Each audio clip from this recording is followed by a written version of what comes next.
ਸਤਨਾਮ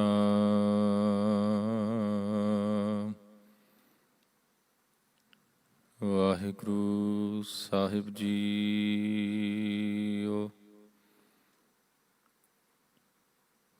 ਕਰ ਕਿਰਪਾ ਮੇਰੇ ਪ੍ਰੀਤਮ ਸੁਆਮੀ, ਨੇਤਰ ਦੇਖਹਿ ਦਰਸ ਤੇਰਾ ਰਾਮ। ਲਾਖ ਜਿਹਵਾ ਦੇਹੋ ਮੇਰੇ ਪਿਆਰੇ, ਮੁਖ ਹਰ ਆਰਾਧੇ ਮੇਰਾ ਰਾਮ।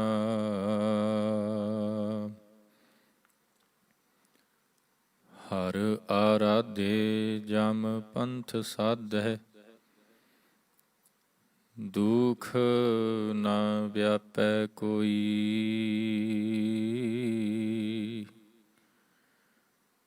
ਜਲ ਥਲ ਮਹੀਅਲ ਪੂਰਨ ਸੁਆਮੀ,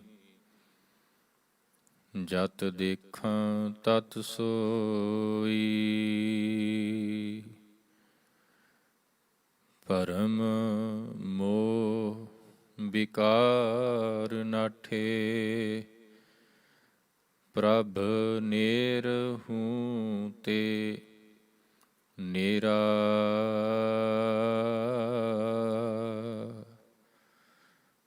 ਨਾਨਕ ਕਉ ਪ੍ਰਭ ਕਿਰਪਾ ਕੀਜੈ, ਨੇਤਰ ਦੇਖੈ ਦਰਸ ਤੇਰਾ।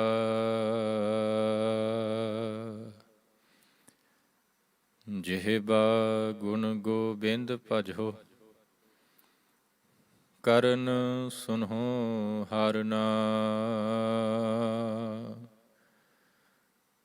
ਕਹੋ ਨਾਨਕ ਸੁਨ ਰੇ ਮਨਾ, ਪਰਹਿ ਨਾ ਜਮ ਕੈ ਧਾਮ। ਕਹੋ ਨਾਨਕ ਸੁਨ ਰੇ ਮਨਾ, ਪਰਹਿ ਨਾ ਜਮ ਕੈ ਧਾਮ।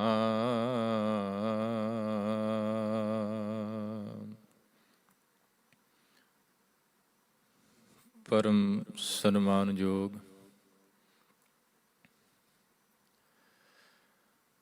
ਜੁਗੋ ਜੁਗ ਅਟਲ,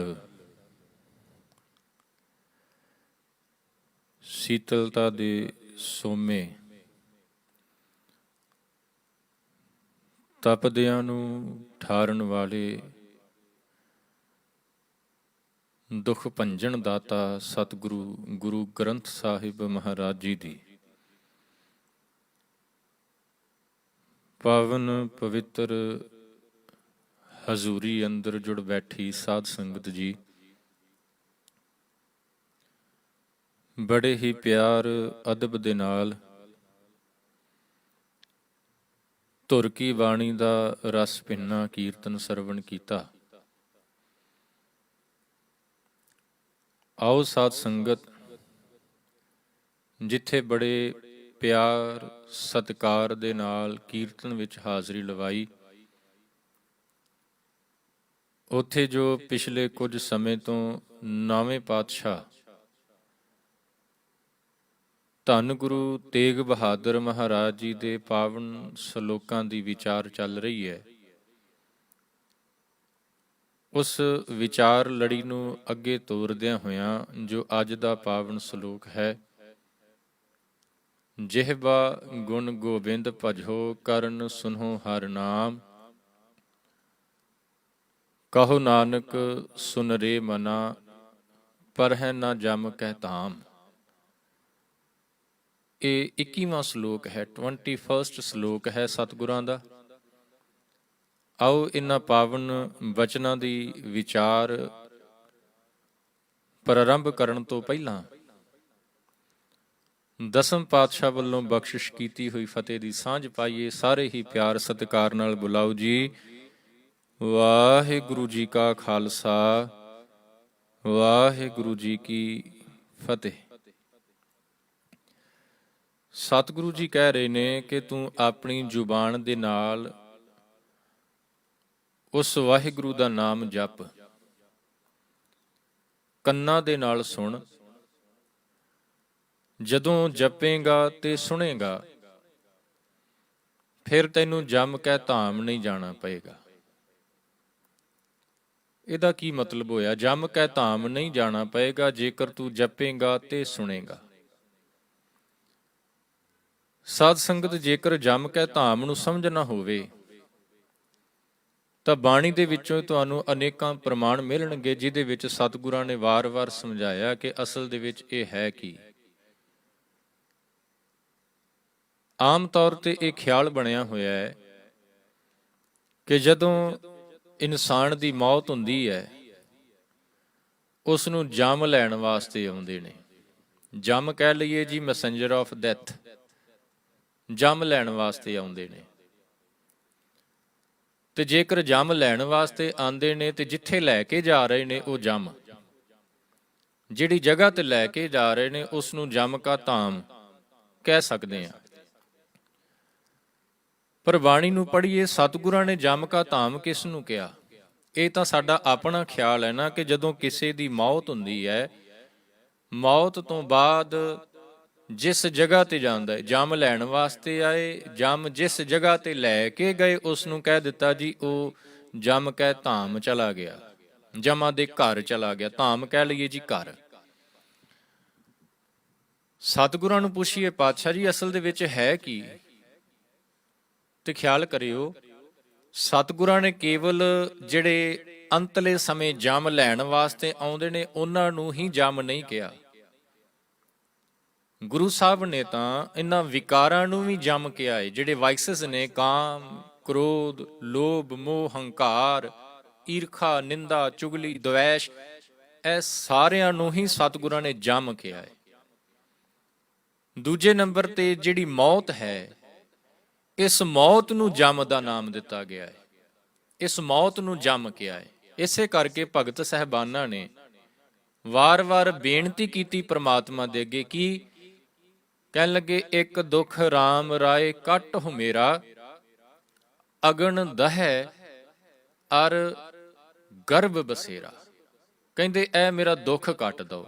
ਖਿਆਲ ਕਰਿਓ, ਇੱਕ ਨੰਬਰ ਤੇ ਜਮ ਵਿਕਾਰਾਂ ਨੂੰ ਕਿਹਾ ਹੈ ਬਾਣੀ ਦੇ ਵਿੱਚ। ਦੂਜੇ ਨੰਬਰ ਤੇ ਸਤਿਗੁਰੂ ਜੀ ਮੌਤ ਨੂੰ ਜਮ ਕਹਿੰਦੇ ਪਏ ਨੇ, ਕਿ ਮੌਤ ਇੱਕ ਜਮ ਦੀ ਤਰ੍ਹਾਂ ਹੈ। ਜਦੋਂ ਵੀ ਕਿਸੇ ਨੂੰ ਮੌਤ ਆਉਂਦੀ ਹੈ, ਉਸ ਇਨਸਾਨ ਦਾ ਸੰਬੰਧ ਸੰਸਾਰ ਦੇ ਨਾਲੋਂ, ਉਹਦੇ ਸਕੇ ਸੰਬੰਧੀਆਂ ਦੇ ਨਾਲੋਂ ਟੁੱਟ ਜਾਂਦਾ ਹੈ ਤੇ ਉਹਦਾ ਅਗਲਾ ਸਫ਼ਰ ਸਟਾਰਟ ਹੋ ਜਾਂਦਾ ਹੈ। ਉਹ ਆਪਣੀ ਅਗਲੀ ਮੰਜ਼ਿਲ ਵੱਲ ਵਧਣਾ ਸ਼ੁਰੂ ਹੁੰਦਾ ਹੈ। ਇਹ ਹੁਣ ਨਿਸ਼ਚਿਤ ਹੁੰਦਾ ਹੈ ਕਿ ਉਸ ਇਨਸਾਨ ਦਾ ਹੋਵੇਗਾ ਕੀ, ਹੋਏਗਾ ਕੀ ਪਤਾ ਕਿਸੇ ਨੂੰ ਨਹੀਂ। ਨਾ ਤਾਂ ਅੱਜ ਤੱਕ ਕਿਸੇ ਨੂੰ ਕੁਝ ਪਤਾ ਸੀ, ਨਾ ਪਤਾ ਹੈ, ਤੇ ਨਾ ਹੀ ਪਤਾ ਹੋਏਗਾ ਕਿ ਮੌਤ ਤੋਂ ਬਾਅਦ ਜਿਹੜੀ ਸੋਲ ਸਾਡੇ ਸਰੀਰ ਦੇ ਵਿੱਚੋਂ ਨਿਕਲਦੀ ਹੈ ਉਹਦੇ ਨਾਲ ਹੁੰਦਾ ਕੀ ਹੈ, ਕਿਸੇ ਨੂੰ ਨਹੀਂ ਪਤਾ। ਹਾਂ, ਵੱਖ-ਵੱਖ ਧਰਮ ਗ੍ਰੰਥਾਂ ਦੇ ਵਿੱਚੋਂ ਤੁਹਾਨੂੰ ਇਹ ਜ਼ਰੂਰ ਪੜ੍ਹਨ ਨੂੰ ਮਿਲੇਗਾ ਕਿ ਜਦੋਂ ਮੌਤ ਹੋਈ, ਕੋਈ ਕਹਿ ਦੇਗਾ ਜੀ ਕਿ ਮੌਤ ਤੋਂ ਬਾਅਦ ਕਿਸੇ ਦੀ ਆਤਮਾ ਮੁਕਤ ਹੋ ਗਈ। ਕੋਈ ਕਹੇਗਾ ਜੀ ਜਿਸ ਨੇ ਜੀਵਨ ਦੇ ਵਿੱਚ ਚੰਗੇ ਕਰਮ ਕੀਤੇ, ਦਾਨ ਪੁੰਨ ਕੀਤਾ, ਉਹਨੂੰ ਮੁਕਤੀ ਮਿਲ ਗਈ। ਤੇ ਜਦੋਂ ਆਪਾਂ ਗੁਰੂ ਗ੍ਰੰਥ ਸਾਹਿਬ ਮਹਾਰਾਜ ਨੂੰ ਪੜ੍ਹਾਂਗੇ ਤਾਂ ਸਤਿਗੁਰੂ ਜੀ ਕਹਿਣ ਲੱਗੇ ਕਿ ਜਿਹੜਾ ਇਨਸਾਨ ਆਪਣੇ ਇਸ ਜੀਵਨ ਦੇ ਵਿੱਚ ਇੱਕ ਅਕਾਲ ਦੇ ਨਾਲ ਜੁੜਿਆ ਰਿਹਾ, ਜਿਹਦੇ ਕਰਮ ਨਿਰਮਲ ਹੋ ਗਏ, ਉਹ ਇਨਸਾਨ ਉਸ ਪਰਮਾਤਮਾ ਦਾ ਰੂਪ ਹੋ ਗਿਆ, ਉਹਦੇ ਵਿੱਚ ਮਿਲ ਗਿਆ। ਤੇ ਜਿਹੜਾ ਨਾ ਕੁਝ ਕਰ ਸਕਿਆ, ਨਾ ਤਾਂ ਬੰਦਗੀ ਕੀਤੀ, ਨਾ ਹੀ ਆਪਣੇ ਚੰਗੇ ਕਰਮ ਕਰ ਸਕਿਆ, ਉਹਦੇ ਵਾਸਤੇ ਆਵਾਗਾਉਣ ਦਾ ਚੱਕਰ। ਇਹ ਦੋ ਗੱਲਾਂ ਤੁਹਾਨੂੰ ਬਾਣੀ ਦੇ ਵਿੱਚੋਂ ਮਿਲਣਗੀਆਂ। ਤੇ ਹੁਣ ਭਗਤ ਸਾਹਿਬਾਨ ਕਹਿੰਦੇ ਨੇ ਕਿ ਮੇਰੇ ਮਾਲਕ ਕਿਰਪਾ ਕਰੋ, ਇਹ ਜੰਮਣ ਮਰਨ ਦਾ ਅਗਨ ਦਹੈ। ਅਗਨ ਦਹੈ ਦਾ ਮਤਲਬ ਹੈ ਮੌਤ ਤੋਂ ਬਾਅਦ ਜਦੋਂ ਸੰਸਕਾਰ ਕਰ ਦਿੱਤਾ ਜਾਂਦਾ ਹੈ। ਅਗਨ ਦਹੈ ਅਰ ਦਾ ਮਤਲਬ ਅਤੇ ਗਰਭ ਬਸੇਰਾ। ਗਰਭ ਬਸੇਰਾ ਦਾ ਮਤਲਬ ਹੈ ਦੁਬਾਰਾ ਜੀਵਨ ਦੇ ਵਿੱਚ ਆ ਜਾਣਾ, ਦੁਬਾਰਾ ਸੰਸਾਰ ਦੇ ਵਿੱਚ ਆ ਜਾਣਾ।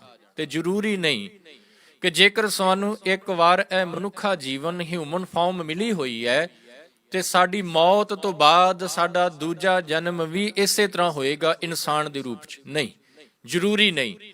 ਹੋ ਸਕਦਾ ਹੈ ਕਿ ਜਿਹੜੇ ਅਸੀਂ ਕਰਮ ਕੀਤੇ ਨੇ, ਸਾਡੇ ਕਰਮ ਇਤਨੇ ਕੋ ਮਾੜੇ ਨੇ, ਉਹਨਾਂ ਕਰਮਾਂ ਦੇ ਆਧਾਰ ਤੇ ਸਾਡਾ ਅਗਲਾ ਜਨਮ ਬਹੁਤ ਹੀ ਨੀਵਾਂ ਹੋ ਸਕਦਾ ਹੈ। ਨੀਵੇਂ ਤੋਂ ਭਾਵ ਹੋ ਸਕਦਾ ਹੈ ਕਿ ਪ੍ਰਮਾਤਮਾ ਸਾਨੂੰ ਕਿਸੇ ਕੀੜੇ ਮਕੌੜੇ ਦੀ ਜੂਨ ਦੇ ਵਿੱਚ ਭੇਜ ਦੇਵੇ, ਹੋ ਸਕਦਾ ਹੈ ਕਿਸੇ ਜਾਨਵਰ ਦੇ ਰੂਪ ਦੇ ਵਿੱਚ ਭੇਜ ਦੇਵੇ, ਹੋ ਸਕਦਾ ਹੈ ਕਿਸੇ ਪਸ਼ੂ ਪੰਛੀ ਦੇ ਰੂਪ ਦੇ ਵਿੱਚ ਭੇਜ ਦੇਵੇ। ਕਬੀਰ ਸਾਹਿਬ ਨੇ ਸੁਚੇਤ ਕੀਤਾ ਇਨਸਾਨ ਨੂੰ। ਪਤਾ ਕੀ ਕਿਹਾ? ਕਬੀਰ ਸਾਹਿਬ ਕਹਿੰਦੇ ਕਿ ਇਹ ਇਨਸਾਨ, ਤੂੰ ਉਸ ਰੱਬ ਦੀ ਯਾਦ ਵਿੱਚ ਜੁੜ। ਇਹ ਬੜਾ ਸੋਹਣਾ ਮੌਕਾ ਮਿਲਿਆ ਹੈ ਤੈਨੂੰ ਆਪਣਾ ਜੀਵਨ ਸਫਲ ਬਣਾਉਣ ਵਾਸਤੇ। ਇਸ ਸਮੇਂ ਨੂੰ, ਇਸ ਮੌਕੇ ਨੂੰ ਸੰਭਾਲ, ਇੱਕ ਅਕਾਲ ਪੁਰਖ ਦੀ ਯਾਦ ਵਿੱਚ ਜੁੜ ਕੇ ਆਪਣੀ ਮੰਜ਼ਿਲ ਨੂੰ ਪ੍ਰਾਪਤ ਕਰ। ਪਰ ਖਿਆਲ ਕਰੀ, ਜੇਕਰ ਤੂੰ ਇਸ ਮਿਲੇ ਹੋਏ ਮੌਕੇ ਨੂੰ ਵੇਸਟ ਕਰ ਦਿੱਤਾ, ਸੰਭਾਲਿਆ ਨਾ, ਅਜਾਈਂ ਚਲਾ ਗਿਆ, ਤੇ ਖਿਆਲ ਕਰੀ ਹੋ ਸਕਦਾ ਹੈ ਕਿ ਅਗਲਾ ਜਨਮ ਤੈਨੂੰ ਕਿਸੇ ਬਲਦ ਦਾ ਮਿਲ ਜਾਏ। ਬਲਦ ਮੀਨਸ ਔਕਸ, ਬਲਦ ਦਾ ਜਨਮ ਮਿਲ ਜਾਏ। ਤੇ ਜੇਕਰ ਬਲਦ ਦਾ ਜਨਮ ਮਿਲ ਗਿਆ ਤੇ ਫਿਰ ਕੀ ਹੋਏਗਾ? ਕਬੀਰ ਸਾਹਿਬ ਨੇ ਬੜੀ ਐਗਜ਼ਾਮਪਲ ਪਿਆਰੀ ਦਿੱਤੀ ਹੈ। ਕਹਿਣ ਲੱਗੇ, ਚਾਰ ਪਾਮ ਦੋਏ ਸਿੰਘ ਗੁੰਗ ਮੁਖ ਤਬ ਕੈਸੇ ਗੁਣ ਗਈ ਹੈ। ਤੇਰੇ ਚਾਰ ਪਾਮ, ਚਾਰ ਪੈਰ ਹੋਣਗੇ, ਸਿਰ ਦੇ ਉੱਤੇ ਦੋ ਸਿੰਘ ਹੋਣਗੇ, ਗੁੰਗ ਮੁਖ।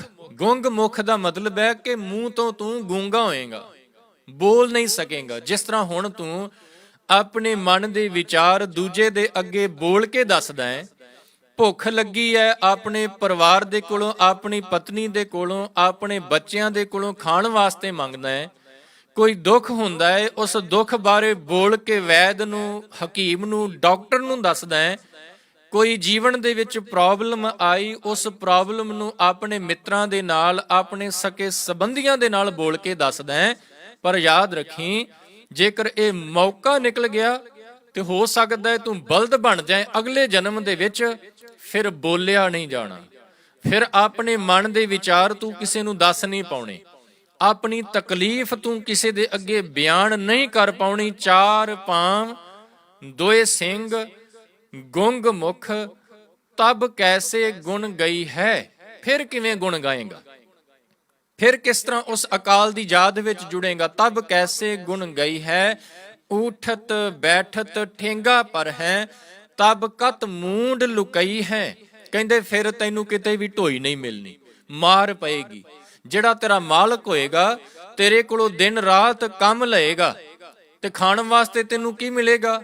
ਕੋਦੋ ਕੋ ਭੁੱਸ ਖਾਈ ਹੈ, ਸੁੱਕਾ ਚਾਰਾ ਤੈਨੂੰ ਖਾਣ ਵਾਸਤੇ ਮਿਲੇਗਾ, ਇਸ ਤੋਂ ਵੱਧ ਕੇ ਹੋਰ ਕੁਛ ਨਹੀਂ। ਸੋ ਇਹਦਾ ਮਤਲਬ ਬਾਣੀ ਦੇ ਵਿੱਚ ਸਤਿਗੁਰਾਂ ਨੇ ਮੌਤ ਨੂੰ ਜੰਮ ਕਿਹਾ, ਵਾਰ-ਵਾਰ ਜੰਮਣ ਮਰਨ ਦਾ ਚੱਕਰ ਜਿਹੜਾ ਇਸ ਨੂੰ ਜੰਮ ਕਿਹਾ, ਵਿਕਾਰਾਂ ਨੂੰ ਜੰਮ ਕਿਹਾ।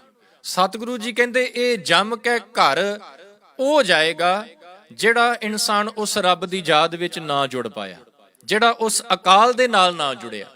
ਤੇ ਇਸੇ ਕਰਕੇ ਗੁਰੂ ਤੇਗ ਬਹਾਦਰ ਮਹਾਰਾਜ ਸਮਝਾ ਰਹੇ ਨੇ, ਕਹਿੰਦੇ ਜਿਹਬਾ ਗੁਣ ਗੋਬਿੰਦ ਭਜੋ, ਹੇ ਮੇਰੀ ਜਿਹਬਾ, ਹੇ ਮੇਰੀ ਰਸਨਾ, ਹੇ ਮੇਰੀ ਜ਼ੁਬਾਨ, ਤੂੰ ਉਸ ਪ੍ਰਮਾਤਮਾ ਦੇ ਗੁਣ ਗਾ। ਕਿਉਂਕਿ ਗੁਣ ਗਾਉਣ ਦੇ ਨਾਲ ਕੀ ਹੋਏਗਾ? ਤੂੰ ਉਸ ਜਮਾਂ ਦੇ ਘਰ ਨਹੀਂ ਜਾਏਗਾ, ਤੂੰ ਉਸ ਮੌਤ ਦੇ ਘਰ ਦੇ ਵਿੱਚ ਨਹੀਂ ਜਾਏਗਾ। ਮੌਤ ਦੇ ਘਰ ਦੇ ਵਿੱਚ ਜਾਣ ਦਾ ਮਤਲਬ ਇਹ ਨਹੀਂ ਲੈ ਲੈਣਾ ਕਿ ਮੈਨੂੰ ਮੌਤ ਨਹੀਂ ਆਏਗੀ, ਮੌਤ ਆਏਗੀ। ਪਰ ਸਤਿਗੁਰੂ ਜੀ ਇੱਥੇ ਕਹਿ ਰਹੇ ਨੇ ਕਿ ਤੇਰਾ ਜੰਮਣ ਮਰਨ ਖਤਮ ਹੋ ਜਾਏਗਾ, ਤੈਨੂੰ ਵਾਰ-ਵਾਰ ਜੰਮਣਾ ਤੇ ਮਰਨਾ ਨਹੀਂ ਪਏਗਾ, ਤੂੰ ਆਪਣੇ ਨਿਜ ਘਰ ਪਰਮਾਤਮਾ ਦੇ ਵਿੱਚ ਸਮਾ ਜਾਏਗਾ। ਤੇ ਖਿਆਲ ਕਰਿਓ ਸਾਧ ਸੰਗਤ, ਜਿੱਥੇ ਸਤਿਗੁਰੂ ਜੀ ਇਸ ਜ਼ੁਬਾਨ ਨੂੰ ਬੜੇ ਸਤਿਕਾਰ ਦੇ ਨਾਲ ਕਹਿ ਰਹੇ ਨੇ ਨਾ, ਜਿਹਬਾ ਗੁਣ ਗੋਬਿੰਦ ਭਜੋ, ਖਿਆਲ ਕਰਿਓ ਇਸ ਜ਼ੁਬਾਨ ਨੂੰ ਸਤਿਗੁਰਾਂ ਨੇ ਬਾਣੀ ਦੇ ਵਿੱਚ ਇੱਕ ਕੈਂਚੀ ਵੀ ਕਿਹਾ ਹੈ। ਕੈਂਚੀ, ਸੀਜ਼ਰ। ਸਤਿਗੁਰੂ ਜੀ ਕਹਿੰਦੇ ਇਹ ਇੱਕ ਜ਼ੁਬਾਨ ਜਿਹੜੀ ਸਾਨੂੰ ਮਿਲੀ ਹੋਈ ਹੈ ਨਾ ਪ੍ਰਮਾਤਮਾ ਵੱਲੋਂ, ਇਹ ਇੱਕ ਕੈਂਚੀ ਦੀ ਤਰ੍ਹਾਂ ਹੈ। ਹੁਣ ਕੈਂਚੀ ਦਾ ਕੰਮ ਹੁੰਦਾ ਹੈ ਸਾਧ ਸੰਗਤ ਕੱਟਣਾ, ਸਾਰਿਆਂ ਨੂੰ ਪਤਾ ਹੈ। ਜਿਸ ਦੇ ਵੀ ਹੱਥ ਦੇ ਵਿੱਚ ਕੈਂਚੀ ਹੋਏਗੀ ਉਹ ਕੈਂਚੀ ਦੇ ਨਾਲ ਕੱਟੇਗਾ। ਪਰ ਖਿਆਲ ਕਰਿਓ ਕੱਟਣ ਵਿੱਚ ਵੀ ਫਰਕ ਹੁੰਦਾ ਜੀ। ਦਰਜੀ ਕੱਟੇਗਾ ਕੱਪੜੇ ਨੂੰ ਤੇ ਉਸ ਕੱਪੜੇ ਨੂੰ ਬਾਅਦ ਵਿੱਚ ਸੂਈ ਦੇ ਨਾਲ ਸੀ ਕੇ ਇੱਕ ਆਕਾਰ ਦੇ ਦੇਗਾ, ਉਹ ਸਾਡੇ ਤਨ ਨੂੰ ਢੱਕੇਗਾ, ਜਿਹੜਾ ਦਰਜੀ ਪਾੜੇਗਾ। ਪਰ ਇੱਕ ਅਣਜਾਣ ਇਨਸਾਨ ਕੈਂਚੀ ਹੱਥ ਵਿੱਚ ਪਕੜ ਕੇ ਜਦੋਂ ਕੱਪੜੇ ਨੂੰ ਕੱਟਦਾ ਹੈ ਨਾ, ਤੇ ਉਹ ਕੱਟਿਆ ਹੋਇਆ ਕੱਪੜਾ ਵੇਸਟ ਹੋ ਜਾਂਦਾ, ਕਿਸੇ ਕੰਮ ਨਹੀਂ ਜੀ ਆਉਂਦਾ, ਕਿਸੇ ਦਾ ਤਨ ਨਹੀਂ ਢੱਕ ਸਕਦਾ। ਜਿਹੜਾ ਕੱਪੜਾ ਉਸ ਇਨਸਾਨ ਦੁਆਰਾ ਕੱਟਿਆ ਗਿਆ ਹੈ, ਜਿਸ ਇਨਸਾਨ ਨੂੰ ਗਿਆਨ ਕੋਈ ਨਹੀਂ ਕਿ ਕੱਪੜਾ ਕੱਟਿਆ ਕਿਵੇਂ ਜਾਂਦਾ ਹੈ। ਤੇ ਸਤਿਗੁਰੂ ਜੀ ਕਹਿੰਦੇ ਇਹ ਜ਼ੁਬਾਨ ਵੀ ਕੈਂਚੀ ਦੀ ਤਰ੍ਹਾਂ ਹੈ। ਖਿਆਲ ਕਰਿਓ, ਇਨਸਾਨ 20-25 ਸਾਲਾਂ ਦੇ ਵਿੱਚ, 20-25 ਸਾਲ ਵੀ ਜ਼ਿਆਦਾ ਨੇ, ਕੋਈ 10-15 ਸਾਲਾਂ ਦੇ ਵਿੱਚ ਚੰਗੀ ਤਰ੍ਹਾਂ ਚੱਲਣਾ, ਚੰਗੀ ਤਰ੍ਹਾਂ ਬੋਲਣਾ ਸਿੱਖ ਲੈਂਦਾ ਹੈ, ਸਮਝ ਆ ਜਾਂਦੀ ਹੈ। ਪਰ ਸਾਧ ਸੰਗਤ, ਇਹ ਜਿਹੜੀ ਜ਼ੁਬਾਨ ਰੂਪੀ ਕੈਂਚੀ ਪ੍ਰਮਾਤਮਾ ਨੇ ਸਾਡੇ ਮੁਖ ਦੇ ਵਿੱਚ ਰੱਖੀ ਹੈ ਨਾ, ਇਹ ਸਾਰੀ ਜ਼ਿੰਦਗੀ ਨਹੀਂ ਜੇ ਪਤਾ ਲੱਗਦਾ ਕਈ ਇਨਸਾਨਾਂ ਨੂੰ ਕਿ ਇਸ ਨੂੰ ਵਰਤਣਾ ਕਿਵੇਂ ਹੈ। ਇਹ ਜ਼ੁਬਾਨ ਜਿਹੜੀ ਰੱਬ ਨੇ ਸਾਨੂੰ ਇਸ ਸਾਡੇ ਮੁਖ ਦੇ ਵਿੱਚ ਰੱਖ ਦਿੱਤੀ, ਇਸ ਜ਼ੁਬਾਨ ਨੂੰ ਵਰਤਣਾ ਕਿਵੇਂ ਹੈ। ਇਨਸਾਨ ਦੀ ਸਾਰੀ ਉਮਰ ਲੰਘ ਜਾਂਦੀ ਹੈ ਕਿਸੇ ਦੀ, ਪਰ ਉਸ ਨੂੰ ਤਮਾਮ ਜ਼ਿੰਦਗੀ ਦੇ ਵਿੱਚ ਪਤਾ ਨਹੀਂ ਲੱਗਦਾ ਕਿ ਇਸ ਜ਼ੁਬਾਨ ਨੂੰ ਯੂਜ਼ ਕਿਵੇਂ ਕਰਨਾ ਹੈ। ਦਰਜੀ ਯੂਜ਼ ਕਰਦਾ ਪਿਆ ਹੈ, ਕੱਪੜਾ ਸੀਂਦਾ ਹੈ, ਉਹ ਸਾਡਾ ਤਨ ਢੱਕਦਾ ਹੈ। ਇੱਕ ਅਣਜਾਣ ਯੂਜ਼ ਕਰਦਾ ਹੈ, ਕੱਪੜਾ ਪਾੜ ਕੇ ਰੱਖ ਦਿੰਦਾ ਹੈ, ਵੇਸਟ ਹੋ ਜਾਂਦਾ ਹੈ। ਇੱਕ ਉਹ ਇਨਸਾਨ ਜਿਸ ਨੂੰ ਸਮਝ ਆ ਗਈ ਕਿ ਇਹ ਜ਼ੁਬਾਨ ਮਿਲੀ ਕਾਦੇ ਵਾਸਤੇ ਆ, ਉਹਦੀ ਯੂਜ਼ ਇਸ ਤਰੀਕੇ ਦੇ ਨਾਲ ਕਰੇਗਾ ਕਿ ਆਮ ਲੋਕ ਵੀ ਉਹਦੀ ਵਡਿਆਈ ਕਰਨਗੇ ਤੇ ਰੱਬ ਦੀ ਦਰਗਾਹ ਦੇ ਵਿੱਚ ਵੀ ਉਹਨੂੰ ਆਦਰ ਮਾਣ ਮਿਲੇਗਾ। ਇੱਕ ਉਹ ਇਨਸਾਨ ਜਿਸ ਨੂੰ ਪਤਾ ਹੀ ਨਹੀਂ ਲੱਗਾ ਕਿ ਜ਼ੁਬਾਨ ਨੂੰ ਯੂਜ਼ ਕਿਵੇਂ ਕਰਨਾ ਹੈ, ਜਦੋਂ ਵੀ ਉਹ ਬੋਲੇਗਾ ਕਿਸੇ ਦੂਜੇ ਦੇ ਹਿਰਦੇ ਨੂੰ ਸਾੜ ਕੇ ਰੱਖ ਦੇਗਾ। ਕਹਿੰਦੇ ਨੇ ਇੱਕ ਭਿਖਾਰੀ ਕਹਿ ਲਈਏ ਜਾਂ ਇੱਕ ਫਕੀਰ ਕਹਿ ਲਈਏ, ਪਰ ਫਕੀਰ ਵੀ ਐਸਾ ਜਿਸ ਨੂੰ ਪਤਾ ਹੀ ਨਹੀਂ ਕਿ ਇਸ ਜ਼ੁਬਾਨ ਨੂੰ ਯੂਜ਼ ਕਿਵੇਂ ਕਰਨਾ ਹੈ। ਕਹਿੰਦੇ ਗਲੀ ਦੇ ਵਿੱਚੋਂ ਮੰਗਦਾ ਫਿਰ ਰਿਹਾ ਸੀ, ਕਿਸੇ ਨੇ ਤਰਸ ਖਾ ਕੇ ਕੁਝ ਚਾਵਲ, ਕੱਚੇ ਚੌਲ ਉਹਦੀ ਝੋਲੀ ਦੇ ਵਿੱਚ ਪਾ ਦਿੱਤੇ। ਹੁਣ ਕੱਚੇ ਚਾਵਲ ਨੇ, ਕੱਚੇ ਖਾ ਨਹੀਂ ਸਕਦਾ, ਖਾਣ ਵਾਸਤੇ ਉਹਨਾਂ ਚਾਵਲਾਂ ਨੂੰ ਪਕਾਉਣਾ ਪਏਗਾ, ਤੇ ਪਕਾਉਣ ਵਾਸਤੇ ਸਾਧਨ ਕੋਈ ਨਹੀਂ। ਕੀ ਮਨ ਦੇ ਵਿੱਚ ਆਇਆ ਕਿ ਜੇ ਚੌਲ ਕਿਸੇ ਨੇ ਦਿੱਤੇ ਨੇ ਤਾਂ ਕਿਉਂ ਨਾ ਮੈਂ ਕਿਸੇ ਦੇ ਅੱਗੇ ਬੇਨਤੀ ਕਰਾਂ, ਕੋਈ ਮੈਨੂੰ ਇਹ ਚਾਵਲ ਬਣਾ ਦਵੇ, ਪਕਾ ਦਵੇ। ਤੇ ਕਹਿੰਦੇ ਨੇ ਇਸ ਵਿਚਾਰ ਨੂੰ ਮਨ ਦੇ ਵਿੱਚ ਲਿਆ ਕੇ ਇੱਕ ਦਰਵਾਜ਼ਾ ਖੜਕਾਇਆ। ਇੱਕ ਮਾਈ, ਉਹਨੇ ਦਰਵਾਜ਼ਾ ਖੋਲ੍ਹਿਆ ਤੇ ਮਾਤਾ ਨੂੰ ਉਹ ਫਕੀਰ ਜਿਹੜਾ ਹੈ ਉਹ ਬੇਨਤੀ ਕਰਨ ਲੱਗਾ, ਕਹਿਣ ਲੱਗਾ, ਮਾਈ ਮੇਰੇ ਕੋਲੋਂ ਚਾਵਲ ਹੈ, ਜੇ ਤੂੰ ਕਿਰਪਾ ਕਰੇ ਤੇ ਇਹਨਾਂ ਚਾਵਲਾਂ ਨੂੰ ਪਕਾ ਦੇ ਤਾਂ ਕਿ ਮੈਂ ਖਾ ਸਕਾਂ, ਕੱਚੇ ਖਾ ਨਹੀਂ ਸਕਦਾ, ਭੁੱਖ ਲੱਗੀ ਹੈ। ਮਾਤਾ ਨੂੰ ਤਰਸ ਆਇਆ, ਉਸਨੇ ਫਕੀਰ ਨੂੰ ਆਪਣੇ ਘਰ ਦੇ ਅੰਦਰ ਐਂਟਰ ਕਰਵਾਇਆ, ਮੰਜਾ ਢਾ ਦਿੱਤਾ ਜੀ, ਇੱਕ ਬੈੱਡ, ਮੰਜਾ ਪੰਜਾਬੀ ਦੇ ਵਿੱਚ ਮੰਜਾ ਢਾ ਦਿੱਤਾ, ਮੰਜੇ ਦੇ ਉੱਤੇ ਉਹਨੂੰ ਬਿਠਾਇਆ ਤੇ ਉਹਦੇ ਕੋਲੋਂ ਚਾਵਲ ਲੈ ਕੇ ਬਰਤਨ ਵਿੱਚ ਪਾ ਕੇ ਚੁੱਲ੍ਹੇ ਦੇ ਉੱਤੇ ਰੱਖ ਕੇ ਉਸ ਮਾਈ ਨੇ ਚਾਵਲਾਂ ਨੂੰ ਬਣਾਉਣਾ ਸ਼ੁਰੂ ਕੀਤਾ। ਉਹ ਫਕੀਰ ਮਾਤਾ ਦੇ ਘਰ ਵੱਲ ਦੇਖਦਾ ਪਿਆ ਹੈ ਤੇ ਉਹ ਦੇਖਦਿਆਂ ਦੇਖਦਿਆਂ ਉਹਦੀ ਨਜ਼ਰ ਘਰ ਦੇ ਵਿੱਚ ਵੱਜੀ ਹੋਈ ਮੱਝ ਦੇ ਉੱਤੇ ਪਈ, ਬਫਲੋ ਮੱਝ ਦੇ ਉੱਤੇ ਪਈ। ਮੱਝ ਨੂੰ ਦੇਖਣ ਤੋਂ ਬਾਅਦ ਉਸ ਫਕੀਰ ਨੇ ਘਰ ਦਾ ਜਿਹੜਾ ਮੇਨ ਗੇਟ ਹੈ, ਮੇਨ ਦਰਵਾਜ਼ਾ ਜਿੱਥੋਂ ਐਂਟਰ ਹੋਈਦਾ ਹੈ, ਉਸ ਦਰਵਾਜ਼ੇ ਵੱਲ ਫਿਰ ਦੁਬਾਰਾ ਦੇਖਿਆ। ਦਰਵਾਜ਼ਾ ਦੇਖਣ ਤੋਂ ਬਾਅਦ ਮੱਝ ਵੱਲ ਦੇਖਦਾ ਹੈ, ਫਿਰ ਦਰਵਾਜ਼ੇ ਵੱਲ ਧਿਆਨ ਚਲਾ ਜਾਂਦਾ ਹੈ। ਮਨ ਦੇ ਵਿੱਚ ਇੱਕ ਖਿਆਲ ਆਇਆ। ਖਿਆਲ ਕੀ ਆਇਆ ਕਿ ਮੱਝ ਦਾ ਆਕਾਰ, ਜਿਹੜਾ ਸਰੀਰ ਹੈ ਉਹ ਵੱਡਾ ਹੈ ਤੇ ਜਿਹੜਾ ਦਰਵਾਜ਼ਾ ਹੈ ਘਰ ਦਾ ਉਹ ਛੋਟਾ ਹੈ। ਤੇ ਜਦੋਂ ਇਹ ਖਿਆਲ ਦੇ ਮਨ ਦੇ ਵਿੱਚ ਇਹ ਖਿਆਲ ਪੈਦਾ ਹੋਇਆ ਤੇ ਮਾਤਾ ਨੂੰ ਪੁੱਛਿਆ, ਕਹਿਣ ਲੱਗਾ, ਮਾਤਾ ਮੈਂ ਕੀ ਦੇਖਦਾ ਪਿਆ ਕਿ ਤੇਰੇ ਘਰ ਦੇ ਵਿੱਚ ਮੱਝ ਵੱਜੀ ਪਈ ਹੈ, ਤੇਰੇ ਘਰ ਦਾ ਦਰਵਾਜ਼ਾ ਬੜਾ ਛੋਟਾ, ਮੱਝ ਦਾ ਸਰੀਰ ਥੋੜਾ ਵੱਡਾ ਹੈ, ਭਾਰੀ ਹੈ, ਤੇ ਮੈਂ ਸੋਚਦਾ ਪਿਆ ਕਿ ਜਦੋਂ ਇਹ ਮੱਝ ਮਰ ਗਈ ਤੂੰ ਇਸ ਨੂੰ ਬਾਹਰ ਕਿਵੇਂ ਕੱਢੇਂਗੀ, ਜਦੋਂ ਇਹ ਮੱਝ ਮਰ ਗਈ ਤੂੰ ਇਸ ਨੂੰ ਬਾਹਰ ਕਿਵੇਂ ਕੱਢੇਂਗੀ। ਤੇ ਮਾਈ ਨੂੰ ਗੁੱਸਾ ਚੜਿਆ। ਉਹ ਮਾਈ ਜਿਹੜੇ ਚੌਲ ਬਣਾਉਂਦੀ ਪਈ ਸੀ ਨਾ ਜੀ, ਅਜੇ ਪੂਰੀ ਤਰ੍ਹਾਂ ਬਣੇ ਨਹੀਂ, ਕੱਚੇ ਨੇ, ਚੌਲਾਂ ਦੇ ਵਿੱਚ ਪਾਣੀ ਹੈ। ਉਸ ਮਾਤਾ ਨੇ ਉਸੇ ਤਰ੍ਹਾਂ ਪਤੀਲਾ ਚੁੱਲ੍ਹੇ ਤੋਂ ਚੁੱਕਿਆ ਤੇ ਉਸ ਪਤੀਲੇ ਨੂੰ ਫਕੀਰ ਦੀ ਝੋਲੀ ਦੇ ਵਿੱਚ ਪਲਟਾ ਦਿੱਤਾ। ਮਤਲਬ ਕਿ ਚੌਲ ਜਿਹੜੇ ਅਜੇ ਪਾਣੀ ਵਿੱਚ ਹੈ, ਬਣੇ ਨਹੀਂ ਪੂਰੀ ਤਰ੍ਹਾਂ, ਉਹ ਚੌਲ ਅੱਧੇ ਕੱਚੇ ਅੱਧੇ ਪੱਕੇ ਉਹਦੀ ਝੋਲੀ ਦੇ ਵਿੱਚ ਪਾ ਦਿੱਤੇ ਤੇ ਉਹ ਫਕੀਰ ਨੂੰ ਘਰੋਂ ਬਾਹਰ ਕੱਢ ਦਿੱਤਾ। ਗਲੀ ਦੇ ਵਿੱਚ ਤੁਰਿਆ ਜਾ ਰਿਹਾ ਹੈ ਤੇ ਉਹ ਚੌਲਾਂ ਦਾ ਪਾਣੀ ਜਿਹੜਾ ਨਾ ਜੀ ਉਹ ਹੇਠਾਂ ਟਪਕਦਾ ਪਿਆ ਹੈ, ਡ੍ਰਿਪਿੰਗ ਚੋਂਦਾ ਪਿਆ ਹੈ ਪਾਣੀ ਝੋਲੀ ਦੇ ਵਿੱਚੋਂ। ਤੇ ਕਿਸੇ ਲੰਘਦੇ ਹੋਏ ਨੇ ਪੁੱਛਿਆ, ਕਹਿਣ ਲੱਗੇ ਫਕੀਰ ਤੇਰੀ ਝੋਲੀ ਦੇ ਵਿੱਚੋਂ ਕੀ ਚੋ ਰਿਹਾ ਹੈ? What is dripping? ਤੇਰੀ ਝੋਲੀ ਦੇ ਵਿੱਚੋਂ ਕੀ ਚੋ ਰਿਹਾ ਹੈ? ਤੇ ਉਹਨੇ ਜਵਾਬ ਬੜਾ ਪਿਆਰਾ ਦਿੱਤਾ। ਸਾਧ ਸੰਗਤ ਕਹਿਣ ਲੱਗਾ ਇਹ ਹੋਰ ਕੁਝ ਨਹੀਂ, ਬਸ ਮੇਰੀ ਜ਼ੁਬਾਨ ਦਾ ਰਸ ਚੋਂਦਾ ਪਿਆ। ਕਈਆਂ ਦੀ ਜ਼ਿੰਦਗੀ ਲੰਘ ਜਾਂਦੀ ਹੈ, ਪਤਾ ਨਹੀਂ ਲੱਗਦਾ ਕਿ ਇਸ ਜ਼ੁਬਾਨ ਨੂੰ ਯੂਜ਼ ਕਿਵੇਂ ਕਰਨਾ ਹੈ। ਜਦੋਂ ਬੋਲਣਗੇ ਐਸੇ ਲਫ਼ਜ਼ ਜ਼ੁਬਾਨ ਤੋਂ ਨਿਕਲਣਗੇ ਜਿਨ੍ਹਾਂ ਲਫ਼ਜ਼ਾਂ ਨੂੰ ਸੁਣ ਕੇ ਕਿਸੇ ਦਾ ਖਿੜਿਆ ਹੋਇਆ ਹਿਰਦਾ ਕੁਮਲਾ ਜਾਏਗਾ। ਕੋਈ ਖੁਸ਼ ਹੋਏਗਾ, ਉਹਦੀ ਖੁਸ਼ੀ ਕਿਸੇ ਦੂਜੇ ਦੇ ਲਫ਼ਜ਼ ਸੁਣ ਕੇ ਗਮੀ ਦੇ ਵਿੱਚ ਤਬਦੀਲ ਹੋ ਜਾਏਗੀ। ਜਾਂ ਇਦਾਂ ਵੀ ਹੁੰਦਾ ਹੈ, ਸਤਿਗੁਰਾਂ ਨੇ ਬਾਣੀ 'ਚ ਕਿਹਾ, ਕਹਿੰਦੇ ਐਸੇ ਲਫ਼ਜ਼ ਬੋਲੇ ਜਾਣਗੇ ਜਿਨ੍ਹਾਂ ਲਫ਼ਜ਼ਾਂ ਨੂੰ ਸੁਣ ਕੇ ਟੂਟ ਪਰੀਤ ਗਈ ਬੁਰ ਬੋਲ। ਜਨਮਾਂ ਦਾ ਬਣਿਆ ਹੋਇਆ ਪਿਆਰ, ਜ਼ੁਬਾਨ ਤੋਂ ਨਿਕਲੇ ਹੋਏ ਕੁਝ ਲਫ਼ਜ਼ ਜਿਹੜੇ ਨੇ ਨਾ ਉਹ ਇੱਕ ਪਲ ਦੇ ਵਿੱਚ ਤੋੜ ਦਿੰਦੇ ਨੇ। ਜ਼ੁਬਾਨ ਤੋਂ ਕੁਝ ਐਸੇ ਲਫ਼ਜ਼ ਨਿਕਲੇ ਜਿਨ੍ਹਾਂ ਲਫ਼ਜ਼ਾਂ ਨੇ ਜਨਮਾਂ ਦੇ ਪਿਆਰ ਨੂੰ ਇੱਕ ਪਲ ਦੇ ਵਿੱਚ ਤੋੜ ਕੇ ਰੱਖ ਦਿੱਤਾ। ਤੇ ਸਤਿਗੁਰੂ ਜੀ ਇਸੇ ਕਰਕੇ ਕਹਿ ਰਹੇ ਨੇ, ਕਹਿੰਦੇ ਜੇਕਰ ਤੂੰ ਚਾਹੁੰਦਾ ਹੈ ਕਿ ਮੇਰੀ ਜ਼ੁਬਾਨ ਨੂੰ ਬੋਲਣਾ ਆ ਜਾਏ, ਜੇਕਰ ਤੂੰ ਇਹ ਚਾਹੁੰਦਾ ਹੈ ਕਿ ਮੇਰੀ ਸੰਸਾਰ ਦੇ ਵਿੱਚ ਸ਼ੋਭਾ ਵਡਿਆਈ ਹੋਏ, ਤੇ ਫਿਰ ਇਸ ਜ਼ੁਬਾਨ ਨੂੰ ਉਸ ਪਰਮਾਤਮਾ ਦੇ ਗੁਣ ਗਾਉਣ ਦੇ ਲਈ ਲਗਾ ਦੇ। ਕਿਉਂਕਿ ਜਦੋਂ ਤੂੰ ਉਹਦੇ ਗੁਣ ਗਾਏਗਾ ਨਾ, ਬਚਨ ਪੜਿਓ ਬਾਣੀ ਦੇ ਵਿੱਚੋਂ, ਸਤਿਗੁਰੂ ਜੀ ਕਹਿੰਦੇ ਮੀਠੇ ਹਰ ਗੁਣ ਗਾਓ ਜਿੰਦੂ ਤੂੰ, ਮੀਠੇ ਹਰ ਗੁਣ ਗਾਓ। ਤੂੰ ਉਸ ਪਰਮਾਤਮਾ ਦੇ ਗੁਣ ਗਾ। ਕਿਹੜੇ ਪਰਮਾਤਮਾ ਦੇ?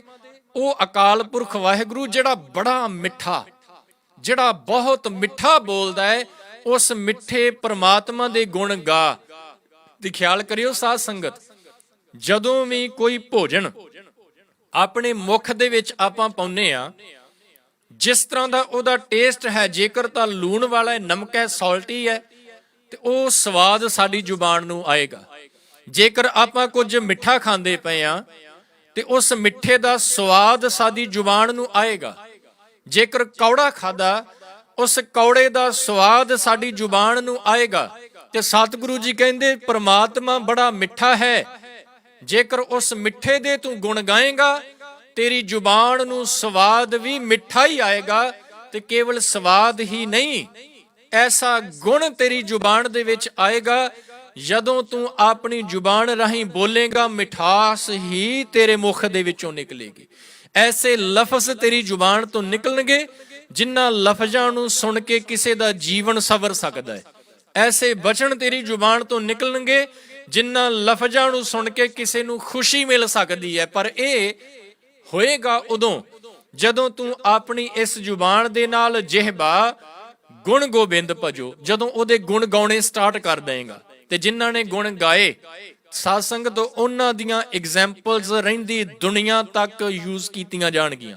ਉਹਨਾਂ ਦੀਆਂ ਉਦਾਹਰਨਾਂ ਰਹਿੰਦੀ ਦੁਨੀਆ ਤੱਕ ਲੋਕਾਂ ਦੇ ਵਿੱਚ ਸੁਣਾਈਆਂ ਜਾਣਗੀਆਂ, ਕਿਉਂਕਿ ਉਹਨਾਂ ਨੇ ਉਸ ਅਕਾਲ ਦੇ ਗੁਣ ਗਾ ਕੇ ਆਪਣੀ ਜ਼ੁਬਾਨ ਨੂੰ ਮਿੱਠਾ ਕੀਤਾ ਹੈ। ਤੇ ਸਾਧ ਸੰਗਤ ਖਿਆਲ ਕਰੋ, ਗੁਰੂ ਅਰਜਨ ਸਾਹਿਬ ਮਹਾਰਾਜ ਕਹਿੰਦੇ ਜੇਕਰ ਕੋਈ ਚਾਹੁੰਦਾ ਹੈ ਨਾ ਕਿ ਮੈਨੂੰ ਸੰਸਾਰ ਦੇ ਵਿੱਚ ਵਡਿਆਈ ਮਿਲੇ, ਸ਼ੋਭਾ ਮਿਲੇ, ਤੇ ਫਿਰ ਸਤਿਗੁਰੂ ਜੀ ਕਹਿੰਦੇ ਇੱਕ ਕੰਮ ਕਰ ਕੀ ਜੀ, ਕਹਿੰਦੇ ਜੇ ਕੋ ਆਪਣੀ ਸ਼ੋਭਾ ਲੋਰੈ ਸਾਧ ਸੰਗ ਇਹ ਹਉਮੈ ਸ਼ੋਰੈ। ਜੇਕਰ ਵਡਿਆਈ ਚਾਹੁੰਦਾ ਹੈ ਤੇ ਸਾਧ ਸੰਗਤ ਦੇ ਵਿੱਚ ਆਣ ਕੇ ਹਉਮੈ ਨੂੰ ਛੱਡ ਦੇ। ਹਉਮੈ ਨੂੰ ਛੱਡਣ ਵਾਸਤੇ ਕਿਉਂ? ਯਾਦ ਰਹੇ, ਉਦੋਂ ਤੱਕ ਵਡਿਆਈ ਸ਼ੋਭਾ ਨਹੀਂ ਹੋਏਗੀ ਜਦੋਂ ਤੱਕ ਹਉਮੈ ਹੈ, ਕਿਉਂਕਿ ਹਉਮੈ ਤੈਨੂੰ ਮਿੱਠਾ ਨਹੀਂ ਬੋਲਣ ਦੇਗੀ। ਹਉਮੈ ਤੇਰੀ ਜ਼ੁਬਾਨ ਤੋਂ ਕਦੇ ਵੀ ਐਸੇ ਲਫ਼ਜ਼ ਨਹੀਂ ਬਾਹਰ ਨਿਕਲਣ ਦੇਗੀ ਜਿਨ੍ਹਾਂ ਲਫ਼ਜ਼ਾਂ ਦੇ ਨਾਲ ਤੇਰੀ ਇੱਜ਼ਤ ਹੋ ਸਕਦੀ ਹੈ, ਤੈਨੂੰ ਵਡਿਆਈ ਮਿਲ ਸਕਦੀ ਹੈ। ਜੇ ਵਡਿਆਈ ਚਾਹੁੰਦਾ ਹੈ, ਹਉਮੈ ਨੂੰ ਛੱਡ ਕੇ ਉਸ ਅਕਾਲ ਪੁਰਖ ਵਾਹਿਗੁਰੂ ਦੀ ਯਾਦ ਵਿੱਚ ਜੁੜ ਕੇ ਉਹਦੇ ਗੁਣ ਗਾਉਣੇ ਸਟਾਰਟ ਕਰ। ਕੱਲੇ ਗੁਣ ਗਾ ਹੀ ਨਾ, ਉਹਨਾਂ ਗਾਇਆ ਹੋਇਆਂ ਨੂੰ ਆਪਣੇ ਕੰਨਾਂ ਦੇ ਨਾਲ ਸੁਣ ਵੀ। ਤੇ ਜਦੋਂ ਗਾ ਕੇ ਸੁਣੇਗਾ, ਅੰਦਰ ਜਾਣਗੇ, ਤੇ ਸਤਿਗੁਰੂ ਜੀ ਕਹਿੰਦੇ ਫਿਰ ਤੈਨੂੰ ਜੰਮ ਕੇ ਧਾਮ ਨਹੀਂ ਜਾਣਾ ਪਏਗਾ, ਫਿਰ ਤੇਰਾ ਜੰਮਣਾ ਮਰਨਾ ਖਤਮ ਹੋ ਜਾਏਗਾ। ਜਿਹੜੀ ਬੇਨਤੀ ਕੀਤੀ ਨਾ ਭਗਤਾਂ ਨੇ ਕਿ ਇੱਕ ਦੁੱਖ ਰਾਮ ਰਾਏ ਕੱਟ ਹੋ ਮੇਰਾ, ਅਗਨ ਦਹੈ ਅਰ ਗਰਭ ਬਸੇਰਾ। ਇਹ ਜਿਹੜਾ ਦੁੱਖ ਹੈ ਨਾ ਜੰਮਣ ਮਰਨ ਵਾਲਾ, ਇਹ ਦੁੱਖ ਕੱਟਿਆ ਜਾਏਗਾ। ਵਾਰ-ਵਾਰ ਤੈਨੂੰ ਜੰਮਣਾ ਤੇ ਮਰਨਾ ਨਹੀਂ ਪਏਗਾ, ਤੇਰਾ ਜੀਵਨ ਸਫਲ ਹੋ ਜਾਏਗਾ। ਪਰ ਹੋਵੇਗਾ ਉਦੋਂ ਜਦੋਂ ਤੂੰ ਆਪਣੀ ਜ਼ੁਬਾਨ ਦੇ ਨਾਲ ਉਸ ਅਕਾਲ ਦੇ ਗੁਣ ਗਾਉਣੇ ਸਟਾਰਟ ਕਰ ਦੇਂਗਾ। ਸਤਿਗੁਰਾਂ ਨੇ ਤਾਂ ਇੱਥੋਂ ਤੱਕ ਕਹਿ ਦਿੱਤਾ, ਕਹਿਣ ਲੱਗੇ ਹੈ ਮੇਰੇ ਮਾਲਕ ਰਹਿਮਤ ਕਰ। ਕੈਸੀ ਰਹਿਮਤ ਜੀ? ਕਹਿੰਦੇ ਤੂੰ ਮੇਰੇ ਉੱਤੇ ਕਿਰਪਾ ਕਰ ਤਾਂ ਕਿ ਮੈਂ ਤੇਰੇ ਅੱਖਾਂ ਦੇ ਨਾਲ ਦੀਦਾਰ ਕਰ ਸਕਾਂ ਤੇ ਆਪਣੀ ਜ਼ੁਬਾਨ ਦੇ ਨਾਲ ਤੇਰੇ ਗੁਣ ਗਾਵਾਂ। ਬਚਨ ਬੜਾ ਪਿਆਰਾ ਜੀ। ਸਤਿਗੁਰੂ ਜੀ ਕਹਿੰਦੇ ਕਰ ਕਿਰਪਾ ਮੇਰੇ ਪ੍ਰੀਤਮ ਸੁਆਮੀ, ਨੇਤਰ ਦੇਖੈ ਦਰਸ ਤੇਰਾ ਰਾਮ, ਲੱਖ ਜਿਹਵਾ। ਹੁਣ ਇੱਥੇ ਇੱਕ ਜ਼ੁਬਾਨ ਦੀ ਗੱਲ ਨਹੀਂ। ਸਤਿਗੁਰੂ ਜੀ ਕਹਿੰਦੇ ਇੱਕ ਜ਼ੁਬਾਨ ਤਾਂ ਕੀ, ਜੇਕਰ ਤੂੰ ਮੈਨੂੰ ਲੱਖਾਂ ਜ਼ੁਬਾਨਾਂ ਵੀ ਦੇ ਦਵੇਂ ਤੇ ਮੇਰੀ ਇਹੀ ਇੱਛਾ ਹੋਏਗੀ ਕਿ ਮੈਂ ਹਰ ਇੱਕ ਜ਼ੁਬਾਨ ਦੇ ਨਾਲ ਤੇਰੇ ਹੀ ਗੁਣ ਗਾਵਾਂ। ਲੱਖ ਜਿਹਵਾ ਦੇਹੋ ਮੇਰੇ ਪਿਆਰੇ, ਜੇਕਰ ਤੂੰ ਇੱਕ ਦੀ ਜਗ੍ਹਾ ਤੇ ਲੱਖ ਜ਼ੁਬਾਨਾਂ, ਲੱਖ ਰਸਨਾ, ਲੱਖ ਜਿਹਬਾ ਵੀ ਦੇ ਦਵੇਂ ਤੇ ਮੇਰੀ ਇਹੀ ਇੱਛਾ ਹੈ ਕਿ ਮੁਖ ਹਰ ਆਰਾਧੇ ਮੇਰਾ ਰਾਮ, ਕਿ ਮੇਰਾ ਇਹ ਮੁਖ ਹਰ ਇੱਕ ਜ਼ੁਬਾਨ ਦੇ ਨਾਲ ਕੇਵਲ ਤੇਰੇ ਹੀ ਗੁਣ ਗਾਉਂਦਾ ਰਵੇ, ਤੇਰੀ ਹੀ ਯਾਦ ਦੇ ਵਿੱਚ ਜੁੜਿਆ ਰਵੇ, ਤੇਰੀ ਹੀ ਉਸਤਤ ਮੇਰਾ ਮੁਖ ਹਰ ਸਮੇਂ ਕਰਦਾ ਰਵੇ। ਤੇ ਸਾਧ ਸੰਗਤ ਸਤਿਗੁਰਾਂ ਨੇ ਕਿਹਾ, ਕਹਿਣ ਲੱਗੇ ਜੇਕਰ ਚਾਹੁੰਦਾ ਹੈ ਕਿ ਤੇਰਾ ਜੀਵਨ ਸਫਲ ਹੋਏ ਫਿਰ ਉਸ ਅਕਾਲ ਦੀ ਯਾਦ ਵਿੱਚ ਜੁੜ ਜਾ। ਭਗਤ ਨਾਮਦੇਵ ਦਾ ਬਚਨ ਪੜ੍ਹਿਓ। ਭਗਤ ਨਾਮਦੇਵ ਜੀ ਪਤਾ ਕੀ ਕਹਿੰਦੇ? ਕਹਿੰਦੇ ਜੇਕਰ ਤੂੰ ਇਹ ਚਾਹੁੰਦਾ ਕਿ ਮੈਨੂੰ ਜੰਮ ਕੇ ਧਾਮ ਨਾ ਜਾਣਾ ਪਵੇ ਤੇ ਇੱਕ ਕੰਮ ਕਰ। ਕਿਹੜਾ ਕੰਮ ਕਰੀਏ ਜੀ? ਕਹਿੰਦੇ ਮਨ ਮੇਰੋ ਗੱਜ ਜਿਹਬਾ ਮੇਰੀ ਕਾਤੀ। ਕਹਿੰਦੇ ਫਿਰ ਏਦਾਂ ਕਰ, ਆਪਣੇ ਮਨ ਨੂੰ ਬਣਾ ਲਾ ਗੱਜ। ਗੱਜ ਦਾ ਮਤਲਬ ਜੀ ਮੇਜ਼ਰਿੰਗ ਟੇਪ। ਆਪਣੇ ਮਨ ਨੂੰ ਗੱਜ ਬਣਾ ਲਾ ਤੇ ਜ਼ੁਬਾਨ ਨੂੰ ਬਣਾ ਲਾ ਕੈਂਚੀ, ਸੀਜ਼ਰ। ਤੇ ਕਰਨਾ ਕੀ ਹੈ ਜੀ? ਮਨ ਨੂੰ ਗੱਜ ਬਣਾ ਕੇ ਤੇ ਜ਼ੁਬਾਨ ਨੂੰ ਕੈਂਚੀ ਬਣਾ ਕੇ ਫਿਰ ਕਹਿੰਦੇ ਇੱਕ ਕੰਮ ਕਰ, ਆਪਣੀ ਜ਼ੁਬਾਨ ਤੋਂ ਉਸ ਰੱਬ ਦੇ ਗੁਣ ਗਾਈ।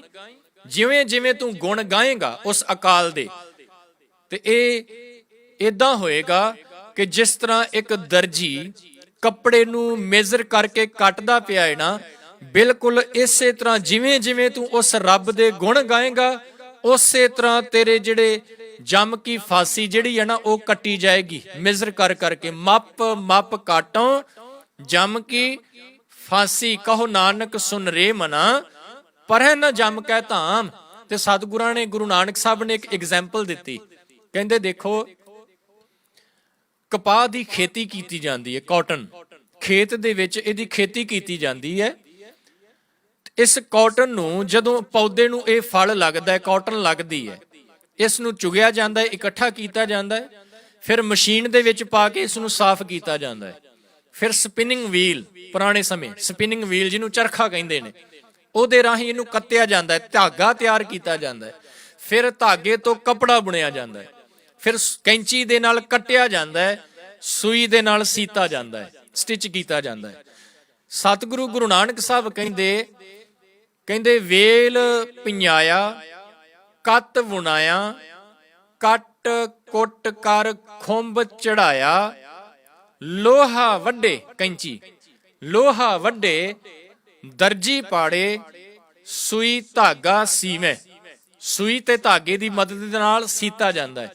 ਸਤਿਗੁਰੂ ਜੀ ਕਹਿੰਦੇ ਤੂੰ ਚਾਹੁੰਦਾ ਕਿ ਮੈਨੂੰ ਜੰਮ ਕੇ ਧਾਮ ਨਾ ਜਾਣਾ ਪਏ, ਫਿਰ ਆਹ ਕੰਮ ਕਰ। ਕੀ ਕਹਿੰਦੇ? ਜਿਸ ਤਰ੍ਹਾਂ ਸੂਈ ਧਾਗੇ ਦੀ ਮਦਦ ਦੇ ਨਾਲ ਕੱਪੜਾ ਸੀਤਾ ਗਿਆ, ਉਸੇ ਪ੍ਰਕਾਰ ਤੂੰ ਵੀ ਆਪਣੀ ਜਿਹੜਾ ਅੰਦਰ ਪਾਟਾ ਪਿਆ ਨਾ ਤੇਰਾ ਮਨ ਰੂਪੀ ਕੱਪੜਾ, ਉਸ ਨੂੰ ਸੀ। ਕਿਵੇਂ? ਕਹਿੰਦੇ ਜਿਸ ਤਰ੍ਹਾਂ ਸੂਈ ਧਾਗੇ ਨੇ ਸੀ ਦਿੱਤਾ, ਆਪਣੀ ਜ਼ੁਬਾਨ ਦੇ ਨਾਲ ਤੂੰ ਉਹਦੇ ਗੁਣ ਗਾ। ਲੋਹਾ ਵੱਡੇ ਦਰਜੀ ਪਾੜੇ, ਸੂਈ ਧਾਗਾ ਸੀਵੇਂ, ਇਉਂ ਪਤ ਪਾਟੀ ਸਿਫਤੀ ਸੀਪੈ, ਨਾਨਕ ਜੀਵਤ ਜੀਵੈ। ਗੁਰੂ ਸਾਹਿਬ ਕਹਿੰਦੇ ਇਸ ਤਰੀਕੇ ਦੇ ਨਾਲ ਉਹਦੀ ਸਿਫਤ ਸਲਾਹ ਕਰਦਿਆਂ, ਉਹਦੇ ਗੁਣ ਗਾਉਂਦਿਆਂ ਤੇਰਾ ਅੰਦਰ ਉਹਦੇ ਨਾਲ ਸੀਤਾ ਜਾਏਗਾ। ਤੇ ਜਦੋਂ ਸੀਤਾ ਗਿਆ ਫਿਰ ਸਤਿਗੁਰੂ ਜੀ ਕਹਿੰਦੇ ਪਰੈ ਨਾ ਜੰਮ ਕੈ ਧਾਮ, ਤੈਨੂੰ ਫਿਰ ਜਮਾਂ ਦੇ ਧਾਮ ਨਹੀਂ ਜਾਣਾ ਪਏਗਾ, ਫਿਰ ਤੈਨੂੰ ਜੰਮਣਾ ਤੇ ਮਰਨਾ ਨਹੀਂ ਪਏਗਾ, ਤੇਰਾ ਜੀਵਨ ਸਫਲ ਹੋ ਜਾਏਗਾ। ਸਾਧ ਸੰਗਤ ਜਿਨ੍ਹਾਂ ਨੇ ਆਪਣੇ ਮਨ ਨੂੰ ਆਪਣੀ ਇਸ ਜ਼ੁਬਾਨ ਦੀ ਰਾਹੀਂ ਗੁਰੂ ਦੇ ਨਾਲ ਸੀ ਲਿਆ, ਜੋੜ ਲਿਆ, ਉਹਨਾਂ ਦਾ ਜੀਵਨ ਸਫਲ ਹੋ ਗਿਆ। ਉਹਨਾਂ ਨੇ ਆਪਣਾ ਇਸ ਜਿਹੜਾ ਚਾਂਸ ਮਿਲਿਆ ਸੀ ਨਾ ਸੰਸਾਰ ਦੇ ਵਿੱਚ ਆਉਣ ਦਾ, ਇਸ ਨੂੰ ਸੰਭਾਲ ਲਿਆ। ਉਹ ਆਪਣੀ ਮੰਜ਼ਿਲ ਤੇ ਪਹੁੰਚੇ, ਤੇ ਜਿਹੜੇ ਮੰਜ਼ਿਲ ਤੇ ਪਹੁੰਚ ਗਏ ਉਹ ਫਿਰ ਵਾਰ-ਵਾਰ ਜੰਮਣ ਤੇ ਮਰਨ ਦੇ ਚੱਕਰ ਦੇ ਵਿੱਚ ਨਹੀਂ ਜਿਉਂਦੇ। ਗੁਰੂ ਤੇਗ ਬਹਾਦਰ ਮਹਾਰਾਜ ਕਹਿੰਦੇ, ਬੜਾ ਚੰਗਾ ਹੋਵੇ ਜੇਕਰ ਤੈਨੂੰ ਆਪਣੀ ਇਸ ਜ਼ੁਬਾਨ ਨੂੰ ਯੂਜ਼ ਕਰਨਾ ਆ ਜਾਏ। ਕੇਵਲ ਖਾਣ ਤੱਕ ਸੀਮਤ ਨਾ ਰਹਿ, ਕੇਵਲ ਵੱਖ-ਵੱਖ ਪਦਾਰਥਾਂ ਨੂੰ ਚੱਖਣ ਤੱਕ ਸੀਮਤ ਨਾ ਰਹਿ, ਕੇਵਲ ਕਿਸੇ ਦੀ ਨਿੰਦਿਆ ਚੁਗਲੀ ਕਰਨ ਤੱਕ ਸੀਮਤ ਨਾ ਰਹਿ। ਜਿਹੜਾ ਇਸ ਦਾ ਅਸਲੀ ਕੰਮ ਹੈ ਨਾ, ਉਹ ਇਹਦੇ ਕੋਲੋਂ ਲੈ। ਕਿਹੜਾ ਕੰਮ ਹੈ ਜੀ? ਸਤਿਗੁਰੂ ਜੀ ਕਹਿੰਦੇ ਇਹਦਾ ਕੰਮ ਹੈ ਉਸ ਰੱਬ ਦੇ ਗੁਣ ਗਾਉਣਾ। ਇਹ ਰਸਨਾ ਤੂੰ ਅਨ ਰਸ ਰਾਚ ਰਹੀ, ਤੇਰੀ ਪਿਆਸ ਨਾ ਜਾਏ, ਪਿਆਸ ਨਾ ਜਾਏ ਹੋਰ ਤਾਂ ਕਿਤੈ, ਜੇ ਚਿਰ ਹਰ ਰਸ ਪੱਲੇ ਨਾ ਪਾਏ। ਜਦੋਂ ਤੱਕ ਤੂੰ ਉਸ ਰਸ ਨੂੰ ਨਹੀਂ ਚੱਖੇਂਗੀ, ਪਿਆਸ ਤੇਰੀ ਨਹੀਂ ਖਤਮ ਹੋਣੀ। ਤੇ ਗੁਰੂ ਅਰਜਨ ਸਾਹਿਬ ਨੇ ਇਹ ਵੀ ਕਹਿ ਦਿੱਤਾ, ਕਹਿਣ ਲੱਗੇ, ਹੇ ਜਿਹਬੇ ਹੇ ਰਸਗੇ ਮਧੁਰ ਪ੍ਰੇ ਤੋਯੰ, ਤੈਨੂੰ ਮਿੱਠੇ ਪਦਾਰਥ ਚੰਗੇ ਲੱਗਦੇ ਨੇ। ਸਤ ਹਤੰ ਪਰਮ ਬਾਦੰ, ਸਤਿਗੁਰੂ ਜੀ ਕਹਿੰਦੇ ਤੂੰ ਸੱਚ ਵੱਲੋਂ ਮਰੀ ਪਈ ਹੈ, ਰੱਬ ਦੀ ਯਾਦ ਵਿੱਚ ਨਹੀਂ ਜੁੜਦੀ, ਮਰੀ ਪਈ ਹੈ। ਪਰਮ ਬਾਦੰ, ਵੱਡੇ ਵੱਡੇ ਝਗੜੇ ਪੈਦਾ ਕਰਨ ਵਾਲੀ ਹੈ।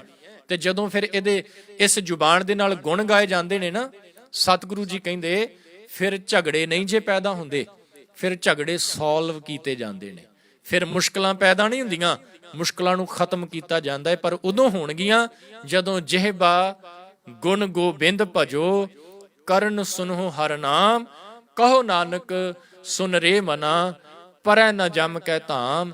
ਜਦੋਂ ਇਸ ਜ਼ੁਬਾਨ ਤੋਂ ਇਹਦਾ ਕੰਮ ਲੈਣਾ ਸ਼ੁਰੂ ਕਰ ਦਿੱਤਾ, ਫਿਰ ਸਾਰੇ ਝਗੜੇ ਖਤਮ, ਫਿਰ ਸਾਰੀਆਂ ਮੁਸ਼ਕਲਾਵਾਂ ਖਤਮ, ਫਿਰ ਜੰਮਣ ਮਰਨਾ ਖਤਮ। ਸਤਿਗੁਰੂ ਜੀ ਰਹਿਮਤ ਕਰਨ, ਬਖਸ਼ਿਸ਼ ਕੀਤਾ ਹੋਇਆ ਪਾਵਨ ਬਚਨ ਸਾਡੇ ਹਿਰਦੇ ਵਿੱਚ ਵਸ ਜਾਵੇ ਜੀ।